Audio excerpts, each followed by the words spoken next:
What's up, everyone? I am Max Marzo, as some of you probably know by now. And I kind of work as a sports scientist, performance consultant, all that fun stuff. And I got a question about isometrics, and so I'll just tackle that question in a way that I feel makes the most sense so you guys can learn the most. So, isometrics, what the heck is an isometric? An isometric is when you are basically producing force without motion. The joint range of motion is not changing. So this is a concentric contraction, a cheap excuse to flex my biceps.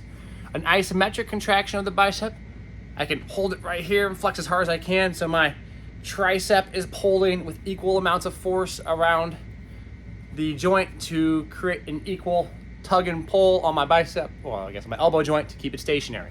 It's kind of two kinds of isometrics. We'll go into that. So this one's called, like, if I'm pressing into something, I'll hold my hand here and do a bicep curl. I'm pressing. This is not applying, say, a pressing force from resisting it. Instead, we're pressing into something. People call that an overcoming isometric.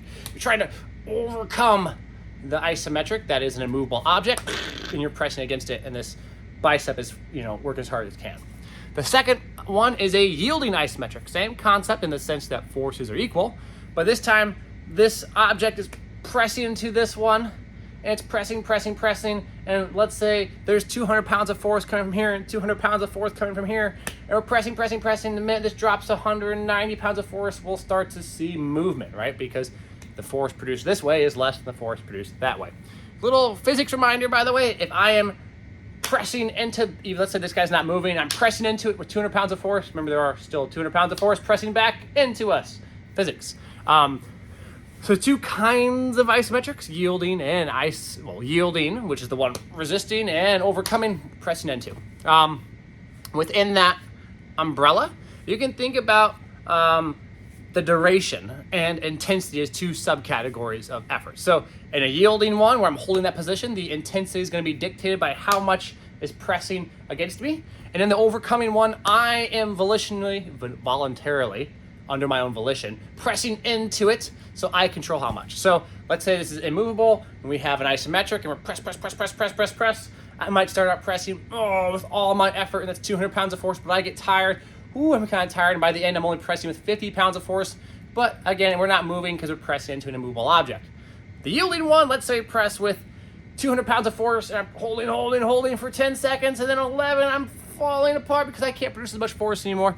So the dictation of force comes from how much we're yielding. So when we modify, the intensity is dependent basically on the yielding one, how much weight we're holding or resisting, and when it's overcoming, how much effort we're producing. Then there is time dependence. So obviously, the higher intense something is, the less time you can do something for. Yes, you could press as hard as you possibly can for as long as you possibly can in an overcoming one, but even though you're overcoming, cool sound effect, overcoming, the force does vary. You're not sustaining 200 pounds of force the whole time. Again, it might be 200, 150, 100. We're not moving, right? This object staying still. And at the end, we're still holding that position, but only producing like 20 pounds of force. So we have variability within that, even though our effort is of highest magnitude. Those are the two main variables. There's two kind of sub-variables, which is the ramping speed, and this is most important for the overcoming, or pressing into something, and that's how fast I try and produce force. So I have my bicep here, and I go here, and then I can go as fast as I possibly can. That's a fast ramping, so fast force isometric, or I slowly build tension into it. That's kind of a slower ramping. So when we work on the fast ramping, the speed at which we can ramp that force up is highly dependent on our rate of force development properties. So naturally, that kind of isometric is more for rate of force development. The holding and longer duration stuff obviously is not working on the speed of ramping, but the sustained production of force. And it can be used for kind of one of three categories. A really long one, I suppose, could be more in terms of like high level anaerobism, I can't say that word, or aerobic if it's like 10% effort, you're just holding it for like a really long period of time.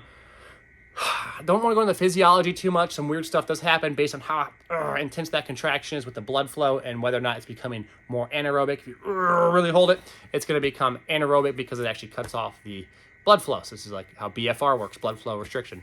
You guys probably seen that before. Not here nor there, but a little bit different in terms of the intensity and whether that dictates it's anaerobic or aerobic. Now, people probably came here for the tendon aspects. So there's a lot of benefits in regards to tendons and isometrics, because when I'm holding that position, the muscle's contracting, but there's no change in joint range of motion. But even though the muscle's still kind of shortening, it's pulling that tendon. So we'll do a lot of isometrics often for the knees or whatever irritated body part, because it does seem like the isometrics does seem to strain the tendon in a very controlled fashion. Any form of loading, for the most part, does strain the tendon to some extent. It's a muscle tendon unit. They work together.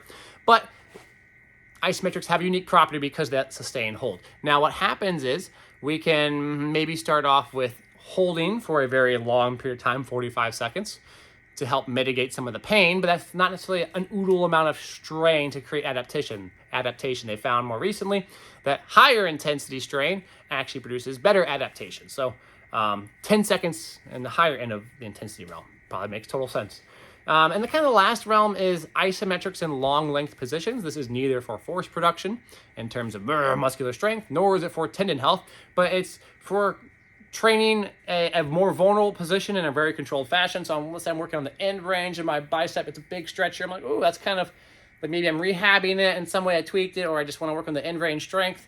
I might have a very light and controlled isometric, so it allows me to produce tension in a range of motion that's otherwise vulnerable to high velocity changes. And so I can isolate that and train it. So we can train it under different realms of load in different possibly vulnerable positions.